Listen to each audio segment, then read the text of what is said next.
Mesdames et messieurs, bonjour. Je m'appelle Frédéric Gagnon. Je suis professeur titulaire au département de sciences politiques à l'Université du Québec à Montréal et titulaire de la chaire Raoul Dandurand en études stratégiques et diplomatiques avec le Centre d'études et de recherche internationale de l'Université de Montréal, le CIRIUM, et l'École supérieure d'études internationales de l'Université Laval. La chaire Raoul Dandurand est cofondatrice du Forum Saint-Laurent sur la sécurité internationale, le FSL. Et chaque année, le FSL tient une conférence internationale consacrée à la diffusion de l'expertise francophone sur les grands enjeux de sécurité internationale. Mais évidemment, à l'heure de la COVID-19, le FSL passe en mode virtuel et j'ai le bonheur d'animer aujourd'hui un atelier « L'économie mondiale à l'heure de la COVID-19 » avec 4 invités que je vous présente sans plus tarder. Geneviève Dufour, qui est professeure titulaire à la faculté de droit de l'Université de Sherbrooke. Elle a notamment publié le livre « La crise des dettes souveraines et le droit, approche croisée Canada-Europe ». Christophe Pell, qui est professeur agrégé au département de sciences politiques à l'Université McGill. Son livre « Making and Bending International Rules », publié chez Cambridge, examine comment le droit international traite de l'état d'exception. Stéphane Paquin est professeur titulaire à l'École nationale d'administration publique. Il dirige également le groupe de recherche et d'études sur l'international et le Québec, le GERIC, auteur de nombreux ouvrages et articles sur l'économie politique internationale. Et finalement, Richard Ouellette est professeur titulaire en droit international économique à la faculté de droit et il est membre de l'École supérieure d'études internationales de l'Université Laval à Québec. Donc, bonjour, chers invités. Merci beaucoup d'avoir accepté notre invitation. Et sans plus tarder, j'aimerais lancer la discussion en vous posant une question qui nous permettra de réfléchir sur ce à quoi ressemblait l'économie mondiale avant la COVID-19. Là, si vous regardez où on en était avant le début de cette crise, quels sont les bouleversements de cette économie mondiale qui vous semblaient les plus significatifs pour comprendre là où on est aujourd'hui là, à l'heure de cette crise? Donc, on peut peut-être commencer par Geneviève, peut-être? Probablement qu'avant la crise de la COVID, dans les dernières années, un des grands bouleversements qu'on connaissait, c'était la multiplication des accords de libre-échange, des méga accords de libre-échange. Je pense qu'on pourrait être tenté de répondre ça, mais de mon point de vue, le plus gros bouleversement qu'on a connu avant la crise de la COVID, c'est l'arrivée au pouvoir de Donald Trump. Pour moi, ça a apporté vraiment des grands bouleversements, entre autres par son rejet du multilatéralisme. On se rappelle de la manière dont il traite l'OMC, qualifie l'organisation d'un grand désastre, fait en sorte que les négociations stagnent, bloque la nomination des membres de l'organe d'appel, son attitude lors des G20, des G7, son retrait du partenariat transpacifique, là, un des premiers gestes qu'il a posé. Donc, vraiment un rejet du multilatéralisme. Aussi, son rejet d'une des théories dominantes en matière d'économie mondiale, la théorie du jeu à somme positive, suivant laquelle, quand on fait du commerce international, quand on cède d'une part lorsqu'on fait des concessions, tout le monde peut en bénéficier. C'est-à-dire que le commerce devient encore la part de la tarte s'agrandit. La tarte s'agrandit et Donald Trump, lui, considère plutôt le commerce international comme étant un jeu à somme nulle, qui fait en sorte que lorsqu'il fait une concession, il perd nécessairement. Et donc, ça, c'est vraiment un grand bouleversement, ce qui l'amène à rejeter complètement toutes les bases de la négociation commerciale multilatérale, le principe de concession mutuelle, de réciprocité. Je dirais aussi qu'un des grands bouleversements, c'est sa grande capacité à transgresser les règles, agir de manière unilatérale. On l'a vu dans l'adoption des tarifs douaniers sur l'acier et l'aluminium, soi-disant au nom de l'exception de sécurité, l'imposition de surtaxes douanières, entre autres, à la Chine, qui a mené à une guerre commerciale, mais aussi la conclusion de certains accords de libre-échange qui ne respectent absolument pas les bases posées là, par l'OMC pour la conclusion des accords de libre-échange. On pourra peut-être en reparler. Et tout ça, pour moi, ça marque vraiment un retour au nationalisme, à l'isolationnisme économique. Puis ça a bouleversé le monde des dernières années. Après, est-ce que ces bouleversements ont nécessairement fait régresser les choses ou si certaines, en tout cas, permettent de penser qu'on va évoluer ou qu'on va faire évoluer le système qui, disons-le, était un peu à bout de souffle, là, ça reste à voir. Richard Ouellette, qui étudie beaucoup la négociation, la renégociation des accords de commerce entre le Canada, les États-Unis et le Mexique, est sans doute d'accord pour dire que Donald Trump, ça changeait déjà la donne avant la crise de la COVID-19. N'est-ce pas, Richard? Oui, absolument. Je partage entièrement l'analyse de Geneviève. L'arrivée de Donald Trump est un bouleversement en soi. Il a complètement changé le ton, la façon de négocier. Il a changé les objectifs. Il s'est inscrit dans une certaine, un certain mouvement qui commençait déjà à se dessiner, mais là, il l'a très fortement accentué. Et ce mouvement-là, c'est ce qu'on appelle le managed trade, le commerce géré. On ne signe plus tout à fait les accords de libre-échange de la même façon qu'avant. Quand on négociait l'ALENA, quand on négociait de grands accords de libre-échange comme le Mercosur, les grands accords régionaux, s'entend, on tentait d'aplanir les barrières au commerce, de les mettre à plat et de favoriser le commerce de façon générale et par principe. Et dans les accords de commerce qu'on a négociés ces dernières années, et ce sont beaucoup des accords effectivement négociés par l'administration Trump, on est davantage dans la vision de ce qu'on appelle le commerce géré, le managed trade. On entend par là, c'est une expression qui ne m'appartient pas, hein, qui est assez largement utilisée dans la littérature savante depuis 18 mois, 24 mois. On tente maintenant de gérer le commerce en créant des flux commerciaux, en indiquant à ses partenaires qu'est-ce qu'on veut acheter, à quelle quantité on veut les acheter, à quelles conditions on veut les acheter. L'ASEUM, l'accord Canada-États-Unis-Mexique, est de cette catégorie-là. Il est davantage dans le commerce géré que dans le libre-échange. Et il y a eu deux autres exemples assez spectaculaires qui ont eu cours dans la dernière année, mais qui sont pré-COVID aussi. L'accord de libre-échange, enfin ce que les États-Unis appellent l'accord de libre-échange, le pré-accord de libre-échange États-Unis-Chine, qui porte sur les produits agricoles. Là, on instaure toute une série de contingents sur le soya, sur les céréales, sur certains produits de viande, où on s'engage à acheter des quantités minimales et des quantités maximales de produits. Un autre exemple assez spectaculaire, et il faut dire une chose encore sur cet accord-là entre la Chine et les États-Unis, c'est qu'on a affaire à un accord qui est très, très partiel, alors que l'OMC, normalement, ne reconnaît que les accords de libre-échange qui portent sur l'essentiel des échanges commerciaux entre deux membres. Ici, on a affaire à un accord qui est extrêmement partiel. Un autre accord qui a été spectaculairement dérogatoire du système de l'OMC, c'est l'accord entre les États-Unis et le Japon sur le commerce électronique, qui là encore est un accord extrêmement partiel, un accord qui crée des corridors de commerce, qui crée des discriminations au lieu de les enlever. Et ce sont des accords que les autres États ne contestent pas. Et ça semble être une tendance qui s'inscrivait dans le système commercial mondial. Je ne dis pas multilatéral parce qu'il va justement à l'encontre du multilatéralisme. Et c'est malheureusement, je pense, un phénomène qui va s'accentuer avec le phénomène de la COVID. On sait déjà que les gouvernements voudront s'assurer d'avoir un approvisionnement sûr en matière agricole, en matière de ce qu'on appelle les produits essentiels, au sens où on l'entend à l'article 11 du GATT. Et les États se feront sans doute un peu moins confiance les uns les autres sur ce genre de choses-là. On sait ce qui est arrivé avec les masques N95 de 3M qui ont été détournés. Ça a attiré l'attention, ça nous a émus. C'est normal. Mais on sait que les États-Unis n'ont pas été les seuls à jouer ce jeu-là, malheureusement. Mais ils ont été les principaux tricheurs. Je pense qu'on peut le dire comme ça.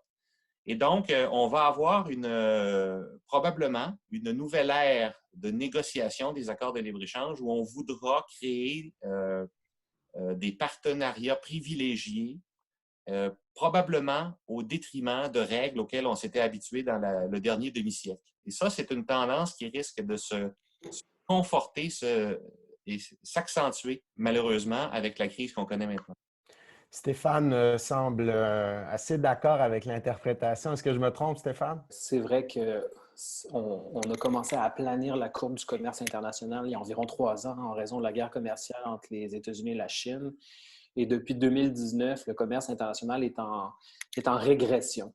Autrement dit, le protectionnisme n'est pas créé par la situation liée au COVID-19, mais avait déjà commencé préalablement. Même malgré l'accord entre la Chine et les États-Unis du mois de février, près de la moitié des échanges commerciaux entre la Chine et les États-Unis sont toujours sujets à des tarifs douaniers. Donc, la démondialisation, comme on dit en anglais, ou la slowbalization, qui est peut-être plus juste, on ralentit la mondialisation, selon l'expression anglaise, est déjà commencée. Et ça s'explique par différents facteurs. Évidemment, il y a l'élection de Trump, qui a la montée du protectionnisme. Il y a le fait que Trump et son équipe, je pense notamment à Peter Navarro. Navarro avait écrit un livre il y a une dizaine d'années qui s'appelait Death by China et qui expliquait qu'il fallait que les États-Unis redeviennent indépendants dans leur production, notamment de matériel militaire, mais pas seulement. Donc, ça explique un peu la politique américaine. Et ce que je crains, ce que j'anticipe, c'est que la crise du COVID-19 ne va qu'accélérer ce qui existe déjà depuis quelques années. Et là, on est dans une situation où, dans le fond, le système économique international se cherche un leader bienveillant qui va être capable de donner une direction morale aux actions dans les dernières années. Alors, les États-Unis sont en déclin, on le sait, depuis Donald Trump. C'était même un peu commencé avant. La Chine n'est pas capable d'assumer un rôle de leader. Et là, avec la crise du COVID-19, la suspicion sur la qualité des chiffres provenant du gouvernement chinois sont évidemment questionnées, mais aussi la qualité de ce leader est-ce que nous pouvons faire confiance à la Chine pour nos approvisionnements stratégiques dans le secteur médical, dans le secteur alimentaire? Bref, les questions se posent et ce que je crains, c'est qu'effectivement, ça pousse vers une poussée protectionniste assez forte. Alors maintenant, il resterait l'Europe, parce que l'Europe a cette autorité morale. L'Europe est tombée dans le coma avec la crise du COVID-19. Les institutions européennes sont incapables de régler la crise à l'interne. À la fois, l'Allemagne et la France ont mis des restrictions aux exportations au sein de la zone euro, ce qui est quand même incroyable. La France a saisi des masques sanitaires qui venaient de la Suède, qui étaient destinés à l'Espagne. La République tchèque a saisi des masques qui étaient destinés à l'Italie. Donc, on est dans un contexte où il y a un problème de leadership mondial. Et ça ne fait qu'accentuer cette crise qui est amplifiée par le COVID-19. Donc, les prochaines années vont être extrêmement difficiles, d'après moi. Christophe veut ajouter quelque chose à ce propos? Je suis tout à fait d'accord dans le sens qu'on a commencé la crise avec un espèce de triple handicap. Donc, en premier lieu, celui que, je pense, les 3 premiers points ont fait référence, cette vague populiste qui s'est manifestée, entre autres, par un abus de l'exceptionnalité. Donc, on était très, très rapide pour dire qu'une barrière tarifaire sur l'aluminium, c'était pour protéger la sécurité nationale.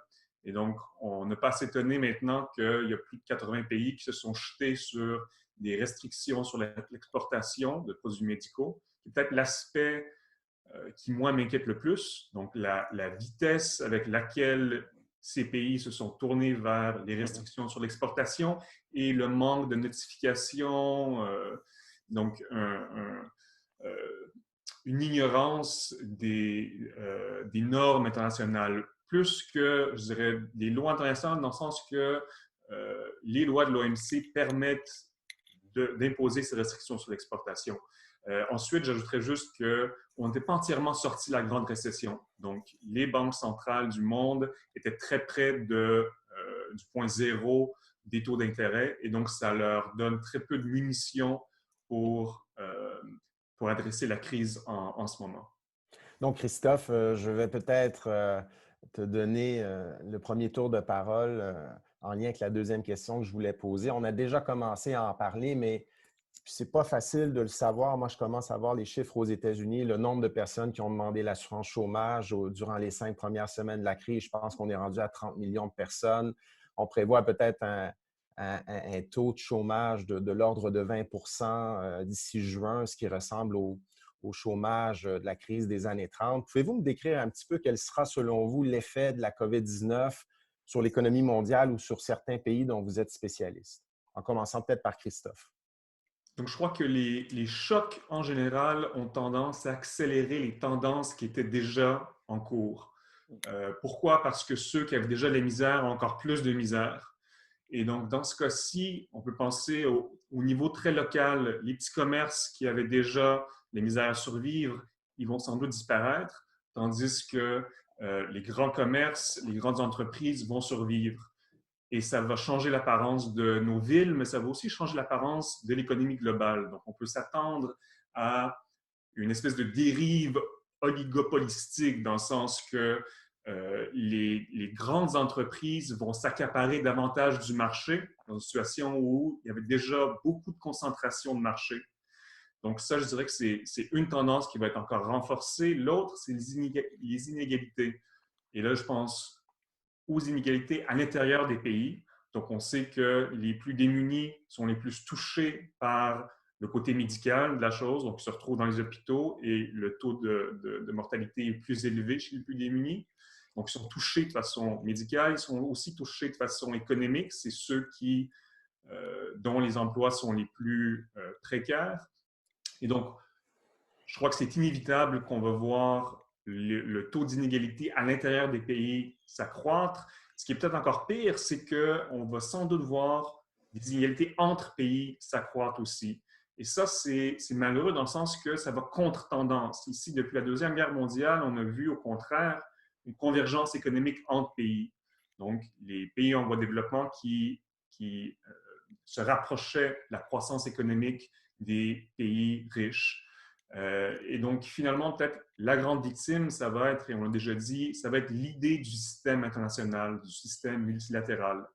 Le gagnant, c'est l'État. Donc, on parlait un peu de la disparition de l'État. L'État, maintenant, et l'État fort a un rôle à jouer, et ça va plaire surtout aux autocrates. Donc, on voit des pays de l'Hongrie à la Turquie, à la Chine, où les gouvernements profitent de la crise pour consolider leur pouvoir. Et ça, je pense, c'est une tendance qui va se maintenir une fois la crise passée.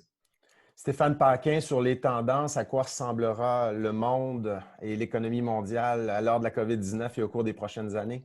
Alors, je suis tout à fait d'accord avec le raisonnement de Christophe. Les taux d'intérêt sont déjà très bas. Les banques du Canada ont mis les taux directeurs proches de zéro. En Europe, certains pays ont même des taux d'intérêt négatifs et malgré ça, la croissance n'est pas au rendez-vous, ce qui fait qu'on n'est pas encore toujours sorti de la crise de 2008 dans certains cas. Deuxième facteur, les dettes publiques sont très élevées. En 2008, beaucoup d'États se sont endettés massivement pour sortir de la crise. Le désendettement est exceptionnel. Et là, si on doit rajouter encore 10, 20, 30 de PIB de dette, ça va atteindre des seuils critiques et jamais vus depuis en fait, la sortie de la Deuxième Guerre mondiale. Donc, on crée une crise économique. Est-ce qu'elle sera en V? Est-ce qu'elle sera en U, en W? Tout ça dépend de la longueur de la crise, là. Au début, on était peut-être optimiste en pensant qu'on pourrait sortir de la crise rapidement. Maintenant, la plupart des gens nous disent qu'il faut attendre au moins 18 mois pour un vaccin si cette option est possible. Donc, c'est très long. La crise économique risque d'être profonde. Elle risque de se transformer en crise sociale. Ça va être exacerbé par les inégalités sociales et par un retour probable du protectionnisme parce que en fait, ça semble même inévitable. Quand vous pensez à la situation de l'approvisionnement en matériel médical, tous les pays qui ne produisent pas eux-mêmes leur matériel médical ont réalisé à quel point c'est difficile d'en obtenir. 80 pays ont mis des restrictions aux exportations de matériel médical. Près de chez nous, aux États-Unis, notre allié depuis toujours a exigé que le fabricant 3M cesse ses exportations de masques N95 au Canada. Le Canada a dû conclure une entente. Puis ceux qui suivent un peu l'actualité ont vu que le marché mondial du matériel médical s'est transformé en véritable Far West. Pour aller chercher du matériel médical en Chine, par exemple, vous devez embaucher des agents de sécurité pour accompagner votre marchandise jusqu'à ce que ça soit dans un avion qui est nolisé par un gouvernement. On apprenait ce matin que le gouvernement du Québec a failli succomber à une fraude de 45 millions de dollars par un pseudo-entrepreneur. Bref, il est clair qu'il y a des situations de défaillance de marché pour le matériel médical, ce qui fait qu'on peut s'attendre à ce que les gouvernements cherchent à rapatrier une partie de la production de matériel chez eux. D'ailleurs, c'est déjà commencé au Canada, les investissements ont été faits. Et si tout le monde fait ça dans le domaine du matériel médical, et après, si tout le monde se met à le faire aussi dans le secteur de l'alimentation, et si tout le monde se met à le faire aussi dans d'autres secteurs, le protectionnisme n'aura pas créé la crise, mais va l'accentuer. Puis cette crise, si elle perdure, pourrait mettre les conditions pour une nouvelle dépression. Parce que, comme je vous dis, revenons au point de départ, les banques centrales ont plus beaucoup de marge de manœuvre et le taux d'endettement de la plupart des pays est très élevé. Bref, la situation peut rapidement tourner à la catastrophe si les gouvernements ne font pas attention et ne se coordonnent pas au niveau mondial. Est-ce que Richard Ouellette est plus optimiste ou pas vraiment? Pas beaucoup plus optimiste, non. Je partage les vues de Christophe et de Stéphane là, sur cette question-là. J'ajouterais peut-être pour compléter pour ajouter peut-être mon grain de sel, je vois deux autres éléments à ceux qui ont été énoncés et que je partage. On se rappellera peut-être que dans les 2 ou 3 dernières années, on a commencé à voir sortir un certain nombre d'études à propos de l'investissement et de la délocalisation. Comme on le sait, beaucoup de produits manufacturés que nous consommons, donnons l'exemple d'un téléphone intelligent, c'est l'exemple peut-être par excellence, sont fabriqués en 7 ou 8 étapes qui se passent dans 3, 4 ou 5 pays différents. Alors, l'extraction, par exemple, des minéraux se fait dans un pays, la conception se fait à un endroit, les étapes plus manufacturières de construction du téléphone se font à un dernier endroit, puis la mise en marché se fait encore ailleurs. Et les économistes ont observé ce qu'on a appelé la smile curve. Peut-être que les lecteurs parmi ceux qui nous écoutent d'économistes ont lu ça à quelques reprises dans les derniers numéros. C'est cette courbe qui dessine un sourire et qui montre que les étapes du début et de la fin de la production d'un produit manufacturé comme un téléphone sont les étapes de loin les plus payantes, mais ce ne sont pas les étapes que l'on délocalise. La chaîne de valeur globale, donc la chaîne de production, envoie ces étapes les moins payantes dans les pays en développement. Avec l'avènement de la COVID ou la crainte des pandémies, il y a fort à parier qu'on va vouloir raccourcir les chaînes de production et les chaînes de valeur. Et donc, fort à parier que ce genre d'outils-là, on peut le faire non plus en délocalisant vers un pays comme la Chine ou des pays africains. On va vouloir le faire avec d'autres partenaires commerciaux qui ont peut-être davantage de liens avec nous, peut-être davantage de normes sanitaires qui correspondent aux nôtres ou dans lesquelles il n'y a pas de crise de santé. Et donc, on peut penser qu'il y aura des oubliés. Et moi, je suis extrêmement pessimiste pour des continents comme l'Afrique, extrêmement pessimiste pour certains pays d'Asie du Sud-Est, d'autant plus que le multilatéralisme, comme on le dit un peu depuis le début, va être mis à mal. Il n'y aura plus de grandes plateformes de coopération entre États et chacun va choisir ses partenaires. Et on peut craindre, on peut appréhender que beaucoup de gouvernements diront, ben moi, j'ai choisi mes principaux alliés économiques et je n'ai pas besoin de m'asseoir à une table de négociation avec les pays d'Afrique subsaharienne ou avec certains pays moins avancés venant d'Asie ou peut-être des PVD venant d'Amérique latine, je ne sais trop. Donc, à ces enjeux qu'ont énoncés mes collègues, j'ajouterais ceux-là qui vont faire que les tensions entre États vont s'accentuer et du fait que l'État va se réaccaparer beaucoup de pouvoir sans avoir beaucoup de moyens. Hein. Leurs banques centrales sont sans le sou. Les gouvernements seront très lourdement endettés. Les négociations diplomatiques, économiques entre États se feront dans des forums bilatéraux beaucoup plus tendus et beaucoup plus discriminatoires, sans doute, qu'avant. Geneviève Dufault? Oui, Christophe, oui. Donc, Richard, je suis curieux, je crois qu'on est tous d'accord qu'on va sans doute assister à ce raccourcissement des chaînes d'approvisionnement.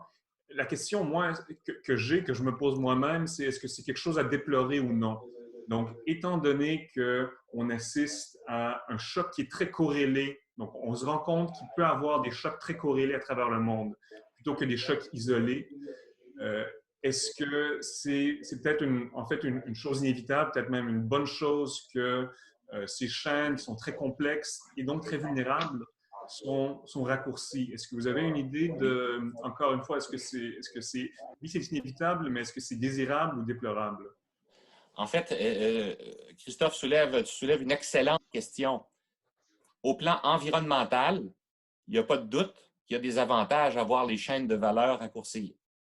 On connaît tout ce que l'échange de produits intermédiaires peut entraîner comme monoxyde de carbone ou comme pollution, tout le transport que ça suppose. Et de ce point de vue-là, il n'y a pas de doute que le raccourcissement des chaînes de valeur comporte des avantages précieux. Par ailleurs, il faudra que le consommateur accepte probablement que puisqu'on n'a pas choisi les étapes de production ou les situs des étapes de production en fonction du bas coût, mais en fonction d'autres critères, il va falloir que le consommateur accepte de payer le vrai prix.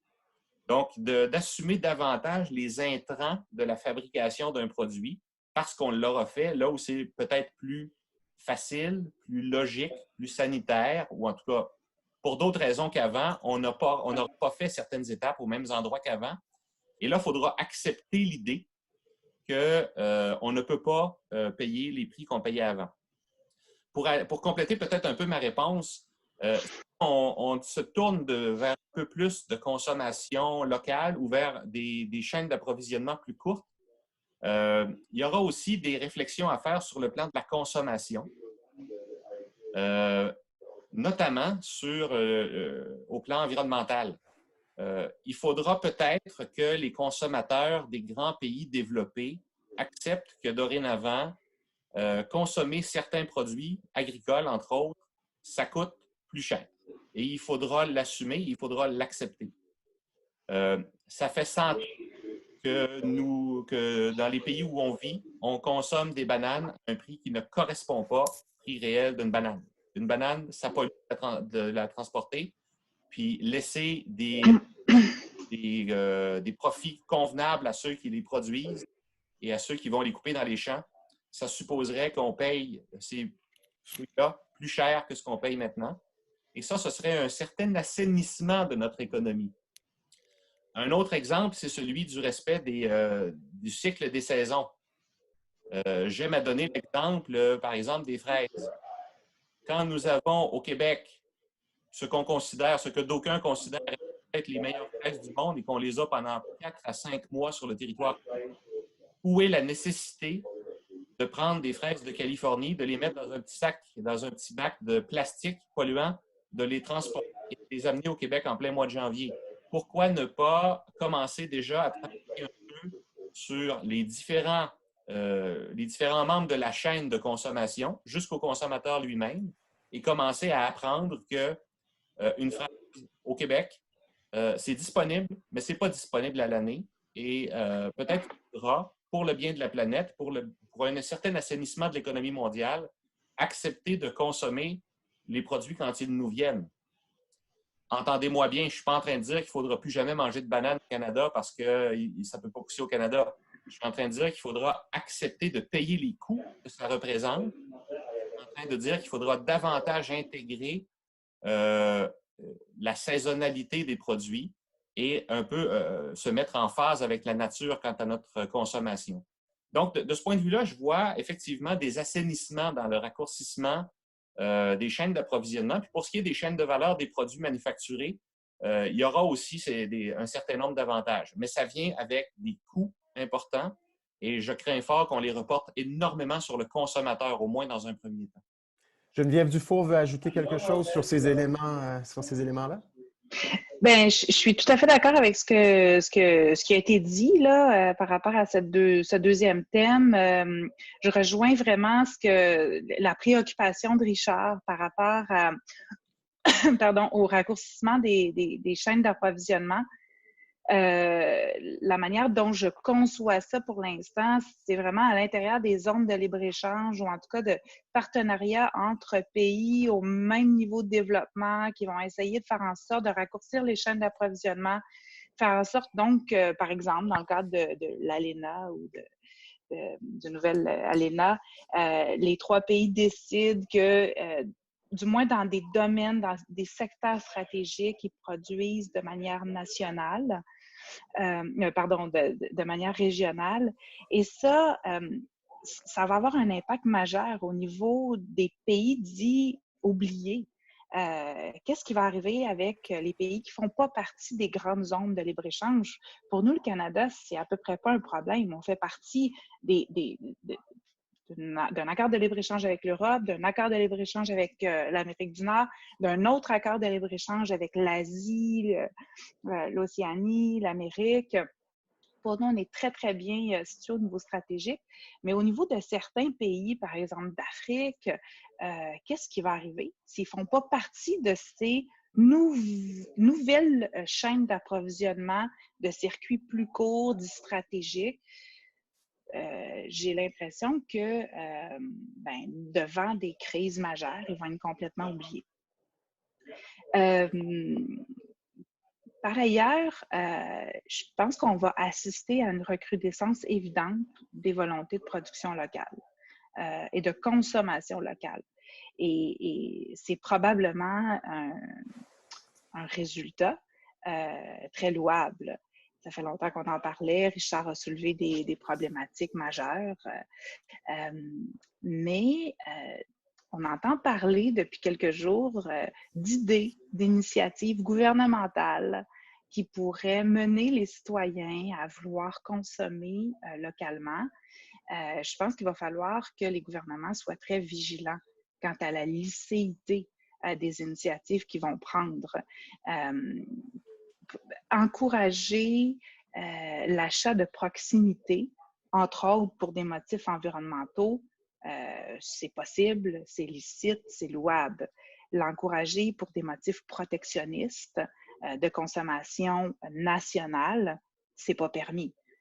Et je suis assez inquiète de ce que j'entends depuis quelques jours, que ce soit dans les médias ou par le biais de gens qui vont à la pêche pour avoir des conseils juridiques. Pour l'instant, je n'ai pas l'impression qu'on s'en va sur la bonne voie quand j'entends le gouvernement dire qu'il veut partir des initiatives, des projets d'achat national et non d'achat local. Parce qu'il ne faut pas oublier que quand on parle d'achat local, on ne parle pas d'achat québécois. Et ça, c'est souvent...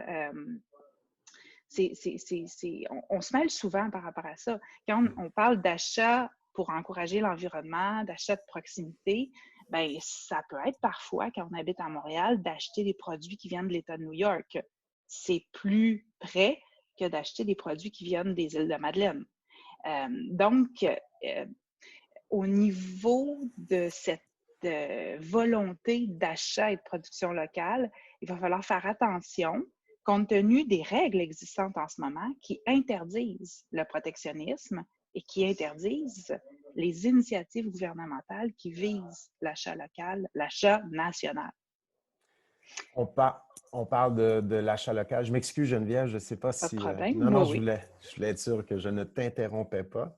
Avec Zoom, parfois, on ne sait pas trop. Donc, ça me permet, par contre, de faire le pont avec le dernier point que je souhaitais qu'on aborde aujourd'hui. Justement, on parle d'idées de recommandations politiques, donc encourager l'achat local et tout ça. Je sais qu'au Forum Saint-Laurent, il y a souvent des gens, des représentants des gouvernements du Canada et du Québec qui participent à ces rencontres-là chaque année.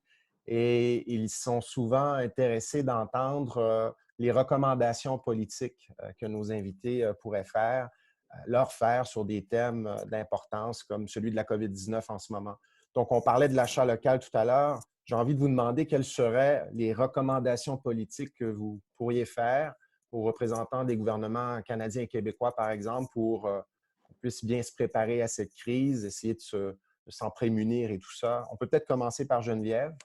Il y a toujours moyen, puis tu sais, ça va peut-être un peu nuancer ce que je viens de dire, il y a toujours moyen de produire et au niveau local, en vertu, comme Christophe le disait, de certaines exceptions de sécurité, des exceptions pour protéger l'environnement, pour assurer la santé de nos populations. Donc, il y a toujours moyen d'avoir une certaine autosuffisance pour certains motifs dits légitimes. Ce que je voulais dire, c'est qu'on ne peut pas encourager nos citoyens par le biais, par exemple, de bonus sur les impôts ou sur les taxes lorsqu'ils achètent des produits faits au Québec. Donc, il va falloir peut-être que le gouvernement réfléchisse à tout ça.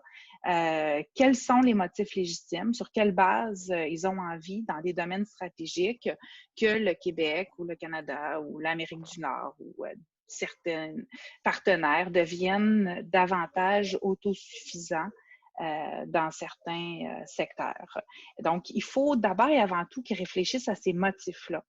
Le fait de vouloir repartir son économie, le fait de pouvoir avoir une autosuffisance sans motif n'est pas suffisant.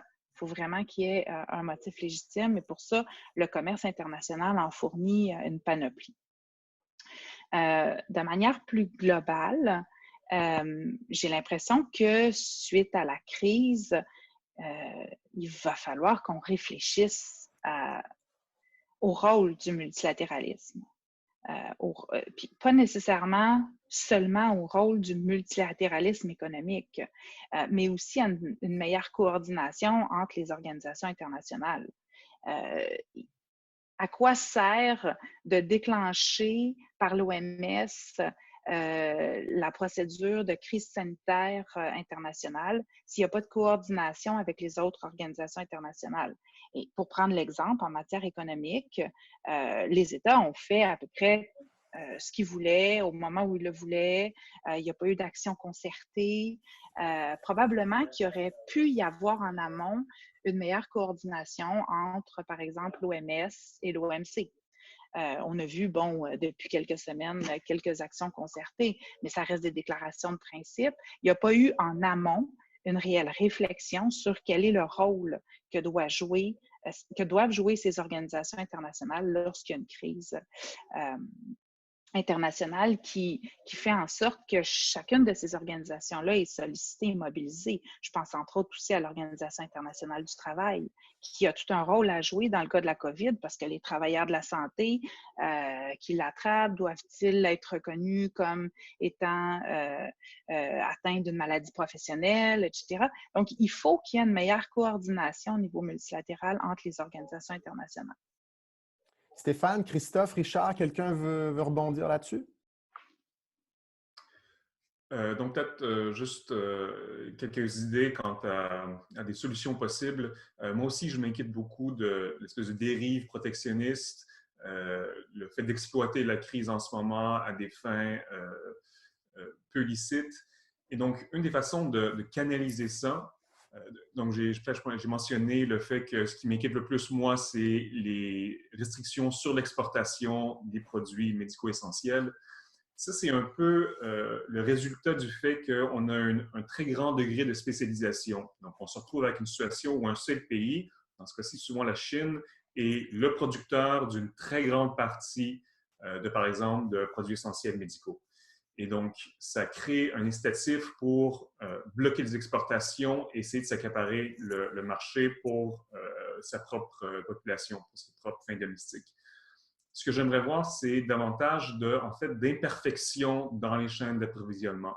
Donc, un peu plus de redondance pour permettre davantage de marge de manœuvre, un peu plus de slack dans le système, de tolérance de panne. Ce que ça veut dire, c'est moins d'efficacité.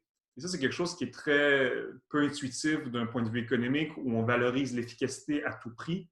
Ici, je crois qu'on devrait pouvoir, on doit réaliser qu'il y a un coût à l'efficacité. Si on rejoint un peu l'idée avec la monoculture en agriculture, où on maximise l'efficacité, mais on rend les choses plus vulnérables justement à des chocs.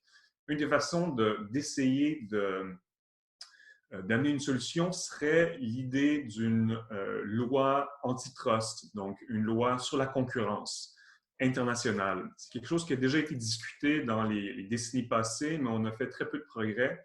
c'est peut-être le moment d'essayer de pousser ça de l'avant. L'idée serait justement de minimiser une situation où un seul pays, en fait, a un monopole donc, sur un produit. C'est une idée un peu fantaisiste, mais ça voudrait dire permettre, par exemple, à certains pays d'imposer des mesures domestiques pour protéger ou pour encourager des industries à des fins donc de minimiser le monopole et de maximiser la concurrence. Donc, encore une fois, d'avoir davantage de producteurs de produits essentiels pour minimiser les incitatifs à imposer ces barrières sur l'exportation. Mais en gros, une des solutions possibles, c'est moins d'efficacité. Ce qui semble un peu contre-intuitif, mais je pense que c'est la grande réalisation qui vient de cette crise.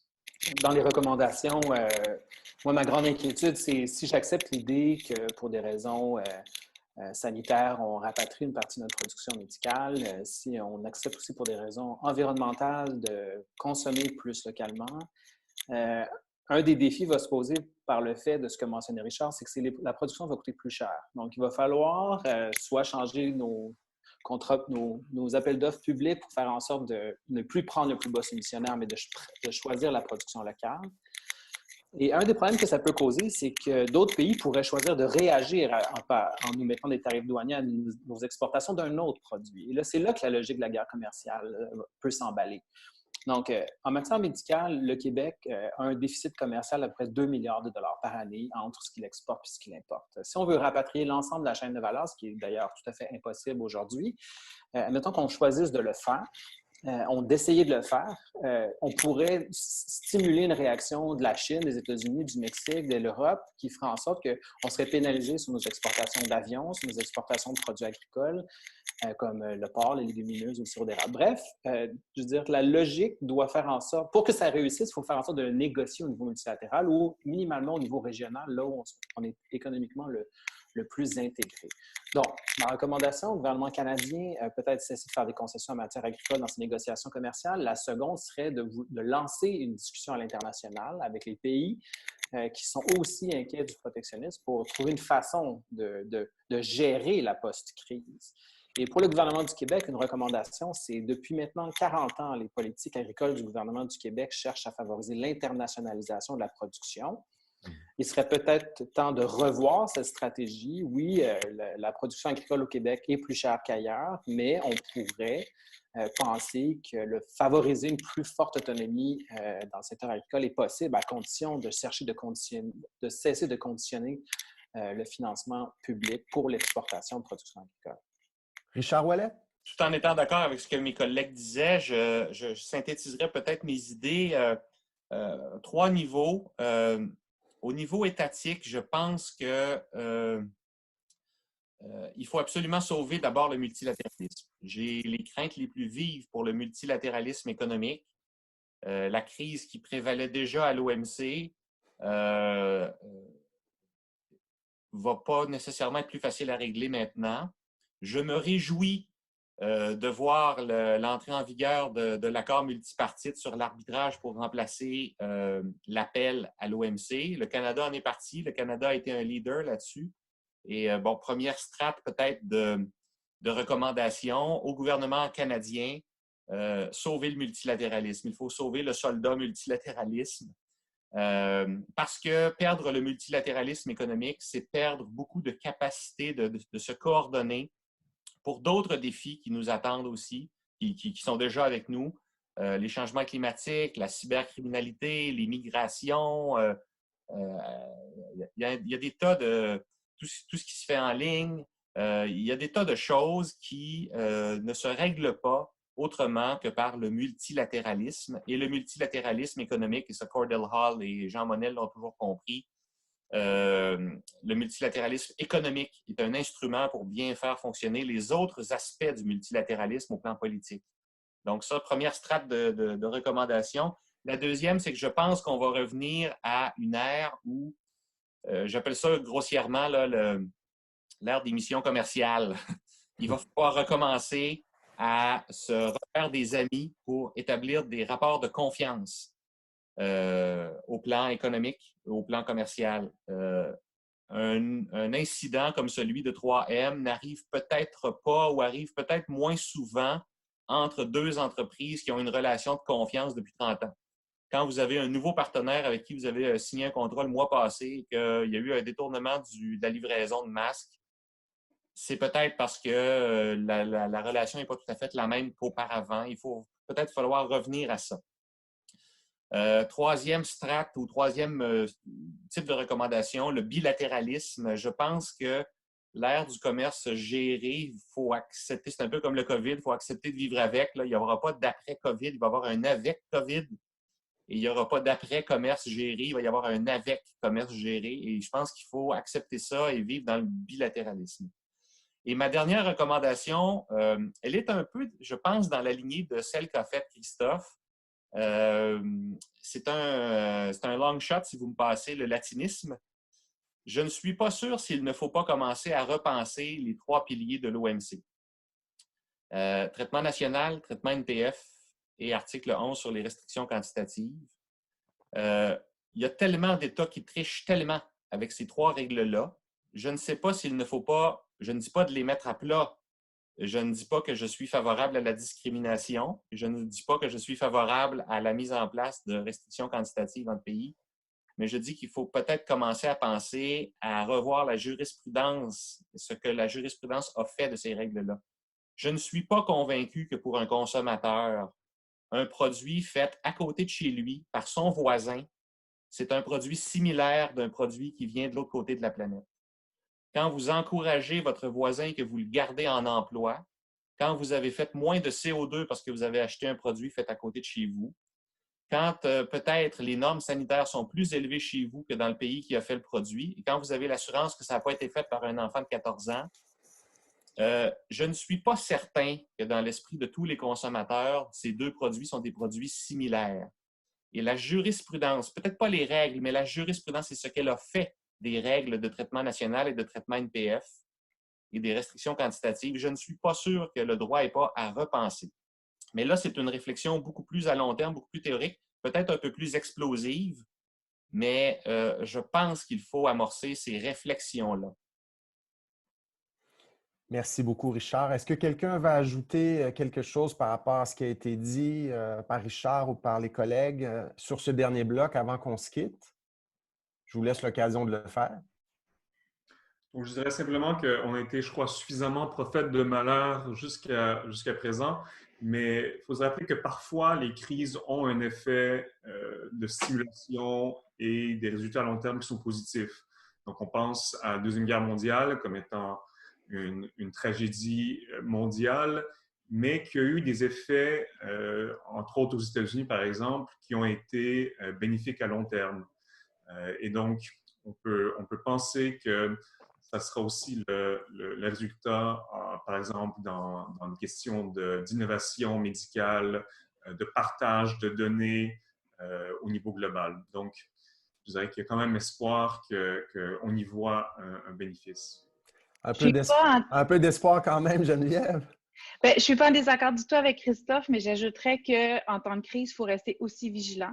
La théorie du choc de Naomi Klein nous a bien démontré que parfois, justement, quand il y a des chocs majeurs, les gouvernements prennent des décisions qui ne sont pas nécessairement dans le sens de la solidarité internationale, de la solidarité sociale, du respect des normes de l'environnement, du respect des normes des travailleurs. Donc, il faut rester vigilant. Comme Christophe l'a dit, c'est une crise majeure, c'est probablement le temps de changer les choses, mais il faut rester vigilant et faire en sorte que ces choses-là évoluent pour le mieux en fonction de ce qui se passait dans les dernières années, des tendances. Je suis tout à fait d'accord avec ce que Richard Ouellet vient de dire. Il faut que la jurisprudence de l'OMC évolue. C'est toute la question des PMP, des processus et méthodes de fabrication. Est-ce que la manière dont un produit est fabriqué doit influer sur, en définitive, la manière dont on va le traiter? Donc, il faut prendre cette crise-là et en tirer le meilleur et rester vigilant pour qu'on n'en tire pas le pire. Le mot de la fin, Stéphane, Richard? Bien, rapidement, je dirais que moi, je vois qu'il y a une crise de leadership au niveau international. J'espère juste que les élections américaines de l'automne prochain vont nous amener à un changement suffisamment significatif pour qu'on voit une nouvelle coalition des libéraux pour sauver le multilatéralisme. Sinon, moi, personnellement, pour le moment, j'entrevois le pire et c'est rare. Je suis plutôt optimiste normalement, mais là, je dois admettre, je trouve que les conditions sont réunies pour une crise vraiment très importante. Richard Ouellet? Moi, j'ai hâte à la sortie de crise pour 2 raisons. La première, c'est que j'ai hâte qu'on refasse des débats d'idées et que les pouvoirs qui ont, c'est peut-être un peu normal, étaient beaucoup concentrés dans les pouvoirs exécutifs pour traiter la crise parce qu'il fallait que les décisions se prennent vite et que ce soit très, très efficace. Mais j'ai hâte qu'on réapprenne ou qu'on retourne à nos délibérés, à nos brassages d'idées. Et j'espère qu'on pourra, puis les universités là-dessus sont pas choyées parce que la réouverture se fera pas vite, là, mais je pense que nous avons le devoir d'être très actifs dans les débats sociaux dans les prochains temps pour être sûr justement que les tournures, que la réorientation post-crise se fasse dans le bon sens, un peu comme l'évoque Geneviève et Christophe. Il faudra s'assurer que les choses tournent bien. Bon, les universités sont fermées, mais en attendant, vous nous avez permis de contribuer à cette réflexion de manière extrêmement éclairante à cet atelier sur l'économie mondiale à l'heure de la COVID-19. Donc, Geneviève Dufour, Christophe Pelk, Stéphane Paquin et Richard Ouellet, je veux vous remercier d'avoir pris le temps de participer à ce webinaire qui nous permet de faire en sorte que le Forum Saint-Laurent n'aura pas lieu en présentiel cette année, mais on a quand même pu s'assurer qu'il continue de respirer dans une certaine mesure. Donc, je vous remercie beaucoup. Merci d'avoir participé à cette discussion. J'ai beaucoup appris. Comme Stéphane, j'ai hâte de voir ce qui va se passer aux États-Unis à cette élection présidentielle. On aura l'occasion d'en reparler aussi, mais en attendant, merci beaucoup et je vous dis à la prochaine.